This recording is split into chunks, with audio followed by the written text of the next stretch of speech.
మరిమిన అయితే రాలేదే మరిమిన వచ్చినా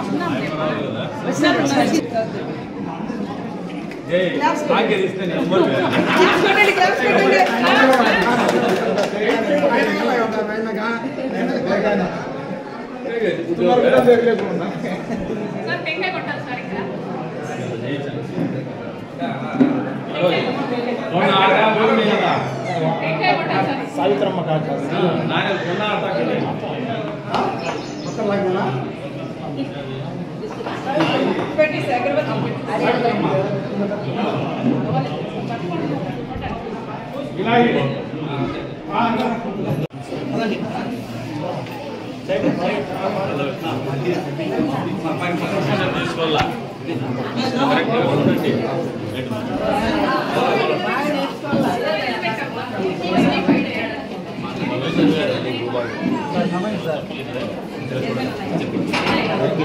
అందరికీ మరియు తెలుగుదేశం పార్టీ కుటుంబ సభ్యులందరికీ పేరు పేరున నా నమస్సుమార్జులు తెలియజేసుకుంటూ గతంలో 2019 నుంచి 2024 వరకు గతం ప్రభుత్వంలో ఎప్పుడైనా ఇలాంటి టైలరింగ్ శిక్షణ కానీ ఏదైనా కుటుంబిషన్ ఇచ్చేయడానికి కానీ ఏదైనా ఇతర కార్యక్రమాలు ఏమైనా జరిగాయమ్మా చెప్పండి గట్టిగా జరగలేదు. అది మన గౌరవ ముఖ్యమంత్రి నారా చంద్రబాబు నాయుడు గారి విజనరీ ప్రభుత్వం ఇది. ఈ 2024లో మన తల్లి నియోజకవర్గానికి శాసనసభ్యులు ఈ నియోజకవర్గానికి 500 మంది లబ్ధిదారులకు ట్రైనింగ్ ఇచ్చే విధంగా ఇస్తే కాదు, మా నియోజకవర్గం చాలా పేద నియోజకవర్గం, మా నియోజకవర్గం చాలా మంది మహిళలు ఉన్నారు, అక్క చెల్లెమ్మలు ఉన్నారు, 1000 మంది కావాలా అని చెప్పి కొట్లాడి తీసుకొని వచ్చిన ఘనుడు మా ఎమ్మెల్యే గారు. ఈ 1000 మంది కాదు, ఇంకా భవిష్యత్తులో ఇంకా కొంతమంది కూడా ఎక్కువ, ఇంకా ఒక 1000 మంది పెంచుకునే దానికి కూడా ఆయనకు దేవుడు ఆ యొక్క బుద్ధిని ప్రసాదించాలని, ఆ యొక్క శక్తిని ఇవ్వాలని చెప్పి నేను ఈ సందర్భంగా నేను కోరుకుంటూ, సాయంలో మేము భాష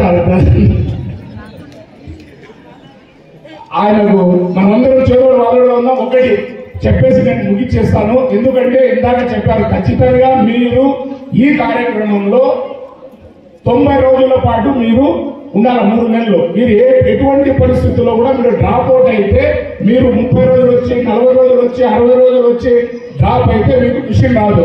మళ్ళా మేము ట్రైనింగ్ తీసుకుంటే మాకు మిషన్ రాలేదని మా ఎమ్మెల్యే గారికి, మా కౌన్సిలర్లకి మమ్మల్ని మీరు బ్లేమ్ చేయొద్దండి. మీరు కరెక్ట్ గా బయోమెట్రిక్ చేస్తారు. ఖచ్చితంగా మీరు 75 రోజులు అంటే 90 రోజుల ట్రైనింగ్ లో 15 రోజులు మీరు ఏదైనా రాకపోయినా కూడా ఆబ్సెంట్ అయినా కూడా పర్వాలేదు. అంటే 75 రోజులు తక్కువ కాకుండా మీరు అటెండెన్స్ అయితే ఖచ్చితంగా మీకు మిషన్ వస్తుంది. ఈ 75 రోజులు కానీ 90 రోజులు కానీ ఖచ్చితంగా మీరు నేర్చుకోవాలి. మీ కాళ్ళ పైన మీరు నిలబడాలి. మా చంద్రబాబు నాయుడు గారు అదేవిధంగా మా ఎమ్మెల్యే గారు ఒకటే కోరుకుంటున్నారు, కదిరి నియోజకవర్గంలో ఉండే ప్రతి మహిళ తన స్వశక్తి పైన సొంత కాళ్ళ పైన నిలబడి ఈ నియోజకవర్గానికి వాళ్ళు అంతో ఇంతో ఈ ఆర్థికంగా అభివృద్ధి చెందాలా అనేది ఆయన సంకల్పం. కాబట్టి ఆయన సంకల్పాన్ని మనం అందరం బలపరుద్దాం. ఆయనను తీసుకొని వచ్చిన కార్యక్రమానికి మిమ్మల్ని అందరినీ నేను అభినందిస్తూ, అదేవిధంగా ఈ జగన్ ప్రభుత్వంలో మీకు తెలుసు, అమరావతి ఎంతో సదుద్దేశంతో మనం అమరావతి ఎక్కడ కడతా ఉంటే ఈ సాక్షి పేపర్లో ఆయన సీనియర్ జర్నలిస్ట్ అంట బాబు, దాన్ని వాళ్ళ ఏ విధంగా మాట్లాడాలో సభ్య సమాజం తల వంచుకునే విధంగా మాట్లాడి అది ఒక వయసుల రాజధాని అని చెప్పడం ఎంతవరకు సమంజసం చెప్పి ఈ రాష్ట్రంలో ఉండే మహిళలందరినీ కించపరిచే విధంగా జగన్మోహన్ రెడ్డి బ్యాచ్ అదే పనిగా పని కట్టుకుని మహిళల్ని కించపరిచే విధంగా మాట్లాడుతున్నారు. ఆ యొక్క బ్యాచ్ ఖచ్చితంగా ఈ రాష్ట్రంలో ఉండే ప్రతి మహిళకు క్షమాపణ చెప్పాలని చెప్పి సందర్భంగా కోరుకుంటూ ఈ అవకాశం ఇచ్చిన మీ అందరికీ ధన్యవాదాలు తెలియజేసుకుంటూ సెలవు తీసుకున్నారు. ఏం చేయగలి కూడా